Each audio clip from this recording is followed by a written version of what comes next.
નમસ્કાર મિત્રો, ધાર્મિક વાર્તાઓ યુટ્યુબ ચેનલ પર આપ સૌનું સ્વાગત છે।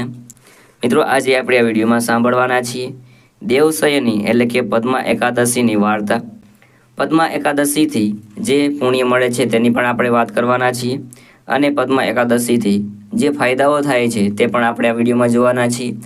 અને દેવશયની એકાદશી એટલે કે પદ્મા એકાદશીની જે આ વાર્તા છે તે સાંભળવાથી પણ જે એકાદશીનું વ્રત કરવાનું પુણ્ય મળે છે તેટલું જ પુણ્ય મળે છે।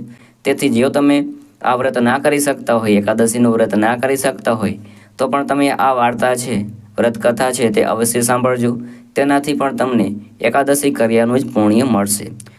તો મિત્રો, આજે આપણે વિડીયોમાં સાંભળવાના છીએ દેવશયની એટલે કે પદ્મા એકાદશીની વાર્તા। જો તમને આ વિડીયો પસંદ આવે તો વિડીયો લાઈક કરજો, શેર કરજો અને આપ આ ચેનલ પર પહેલી વખત આવ્યા હોય તો ચેનલ સબસ્ક્રાઈબ કરી લેજો, જેથી આવનાર નવા વિડીયોની માહિતી આપ સુધી પહોંચી શકે। તો હવે આપણે શરૂ કરીએ દેવશયની એકાદશી એટલે કે પદ્મા એકાદશીની વાર્તા। મિત્રો, આ એકાદશી છે તે અષાઢ મહિનાને સુદ પક્ષની એકાદશી છે। ધર્મરાજ યુધિષ્ઠિરે કહ્યું, હે ભગવાન, અષાઢ માસની સુદ પક્ષની એકાદશીનું નામ શું છે અને એમાં કયા દેવતાની પૂજા થાય છે, તેની વિધિ કઈ છે, તે બધું મને વિસ્તારથી કહો। ત્યારે ભગવાન શ્રી કૃષ્ણએ કહ્યું, હે રાજન, એક વખતે નારદે બ્રહ્માજીને આ જ પ્રશ્ન પૂછ્યો હતો। ત્યારે બ્રહ્માજીએ કહ્યું, નારદજી, તમે કળિયુગના જીવોના ઉદ્ધાર માટે બધાથી ઉચ્ચ પ્રશ્ન કર્યો છે, કારણ કે એકાદશીનું વ્રત એ બધા વ્રતો કરતાં શ્રેષ્ઠ છે। આ વ્રતથી બધા પાપોનો નાશ થાય છે અને આ એકાદશીનું નામ પદ્મા છે। આનું વ્રત કરવાથી ભગવાન વિષ્ણુ ખુશ થાય છે। હું એક પૌરાણિક કથા કહું છું, તે તમે સાંભળો। સૂર્યવંશ માતાતા નામના રાજા રાજ કરતા હતા। તે સત્યવાદી, મહાપ્રતાપી અને ચક્રવર્તી હતો। તે પોતાની પ્રજાનું પાલન પુત્રની જેમ કરતો હતો। તેની બધી જ પ્રજા ધન્ય ધાનથી પરિપૂર્ણ હતી। તેના રાજ્યમાં ક્યારેય દુકાળ પડતો ન હતો। એક વખતે રાજાના રાજ્યમાં 3 વર્ષ સુધી વરસાદ ન થયો, જેનાથી રાજાના રાજ્યમાં દુકાળ પડ્યો અને પ્રજા અન્નના હોવાના કારણે દુઃખી રહેવા લાગી।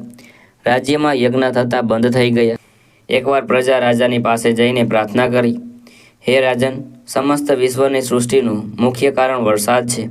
તે વરસાદ ન પડવાથી રાજ્યમાં દુષ્કાળ પડ્યો છે અને પ્રજા મળી રહી છે। હે રાજન, તમે એવો કોઈ ઉપાય બતાવો કે જેનાથી લોકો દુઃખી ન થાય। તેથી રાજા માંધાતાએ કહ્યું, તમે લોકો સાચું કહો છો। વરસાદ ન થવાના કારણે જ પ્રજાને દુઃખ થયું છે। હું ઘણું જ વિચારું છું તો પણ મને કોઈ ઉકેલ દેખાતો નથી। તમારા બધાના દુઃખ દૂર કરવા માટે પણ ઘણા પ્રયત્નો હું કરું જ છું।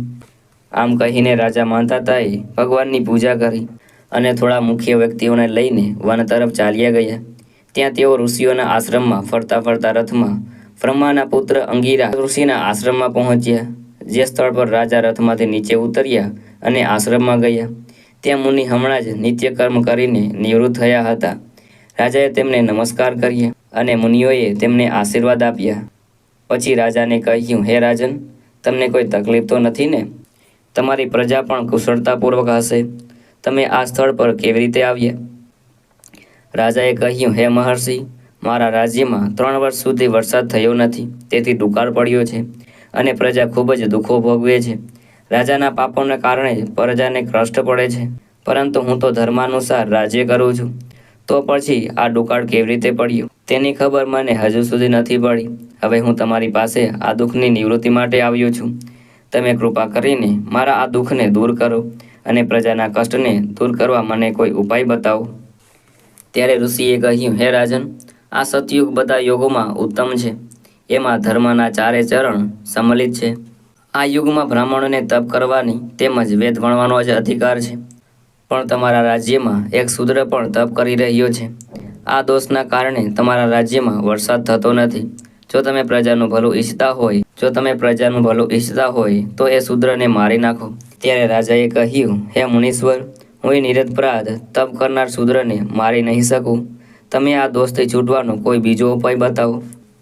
ત્યારે ઋષિ બોલ્યા, હે રાજન, જો તમે આવું જ ઈચ્છો છો તો અષાઢ મહિનાની સુદ પક્ષની પદ્મ નામની એકાદશીનું વ્રત વિધિપૂર્વક કરો। આ વ્રતના પ્રભાવથી તમારા રાજ્યમાં વરસાદ થશે અને પ્રજા સુખી થશે, કારણ કે આ એકાદશીનું વ્રત ઘણી બધી સિદ્ધિઓ આપનાર છે અને ઉપદ્રવને શાંત કરે છે મુનિના આ વાક્ય સાંભળીને રાજા પોતાના નગરમાં પાછા ગયા અને વિધિપૂર્વક પદ્મા એકાદશીનું વ્રત કર્યું. આ વ્રતના પ્રભાવથી રાજ્યમાં વરસાદ થયો અને માનવીઓને સુખ મળ્યું. પદ્મા એકાદશીને દેવશયની એકાદશી પણ કહે છે. આ વ્રત કરવાથી ભગવાન વિષ્ણુ પ્રસન્ન થાય છે. તેથી મોક્ષની ઈચ્છા કરનાર માનવીએ આ એકાદશીનું વ્રત કરવું જોઈએ. ચતુર્માસનું વ્રત પણ આ એકાદશીના વ્રતથી શરૂ કરવામાં આવે છે. કુંતી પુત્ર યુધિષ્ઠિરે કહ્યું, હે ભગવાન, વિષ્ણુ ભગવાનનું શયન વ્રત કેવી રીતે કરવામાં આવે છે તે કૃપા કરી કહો. ત્યારે ભગવાન શ્રી કૃષ્ણએ કહ્યું, હે રાજન, હવે હું કહું છું તે ધ્યાનપૂર્વક સાંભળો. જ્યારે સૂર્યનારાયણ ભગવાન કર્ક રાશિમાં સ્થિર હોય ત્યારે વિષ્ણુ ભગવાનને શયન કરાવવું અને સૂર્યનારાયણ ભગવાન તુલા રાશિમાં આવે તો ભગવાનને ઉઠાડવા. અધિક મહિનો આવવાથી પણ વિધિ આ પ્રકારે થાય છે. આ વિધિથી અન્ય દેવોને શયન ન કરાવવું જોઈએ. અષાઢ મહિનાના સુદ પક્ષની એકાદશીનું વિધિપૂર્વક વ્રત કરવું જોઈએ. સૌ પહેલાં એ પ્રતિમાઓને સ્નાન કરાવવું જોઈએ. પછી સફેદ વસ્ત્રને ધારણ કરાવીને તકિયા પર દાર સસ્યા પર શયન કરાવવું જોઈએ. એમનું ધૂપ દીપ અને નૈવેદ્યથી પૂજન કરાવવું જોઈએ. ભગવાનનું પૂજન શાસ્ત્ર જ્ઞાતા બ્રાહ્મણો દ્વારા જ કરાવવું જોઈએ. હે ભગવાન, મેં તમને શયન કરાવ્યું છે. તમારા શયનથી આખો વિશ્વ સૂઈ જાય છે. આ રીતે ભગવાન સામે બે હાથ જોડીને ત્રીજું મસ્તક નમાવીને પ્રાર્થના કરવી જોઈએ. હે ભગવાન, તમે જ્યાં સુધી 4 મહિના સુધી શયન કરો છો ત્યાં સુધી મારા આ ચાતુર્માસના વ્રતને વિઘ્ન વગર રાખો. આ પ્રમાણે વિષ્ણુ ભગવાનની સ્તુતિ કરીને શુદ્ધ ભાવથી માનવીએ દાંતણ આદિના નિયમ ગ્રહણ કરવા જોઈએ. વિષ્ણુ ભગવાનના વ્રતની શરૂ કરવામાં 5 કાળ વર્ણન કર્યું છે. દેવશયની એકાદશીથી લઈને દેવોત્યાની એકાદશી સુધી ચાતુર્માસના આ વ્રતને શરૂ કરવું. દ્વાદશી, પૂનમ, અષ્ટમી કે સંક્રાંતિના દિવસે વ્રતનો પ્રારંભ કરવો જોઈએ અને કારતક મહિનાના સુદ પક્ષની દ્વાદશીએ સમાપ્ત કરવું જોઈએ. આ વ્રતથી સમસ્ત પાપ નાશ થાય છે. જે માનવી આ વ્રત દર વર્ષે કરે છે તે સૂર્યને સમાન દીપ્તમાન બનીને વિમાનમાં બેસીને વિષ્ણુલોકને પ્રાપ્ત કરે છે. તો મિત્રો આ હતી પદ્મા એકાદશીને વ્રતની. મિત્રો આપણે સાંભળ્યું પદ્મા એકાદશીના વ્રતની વિધિ, વ્રત કથા. મને આશા છે કે આપને આ વિડીયો જરૂર પસંદ આવ્યો હશે. મને સાંભળવા બદલ આપ સૌનો આભાર. સૌને મારા જય શ્રી કૃષ્ણ.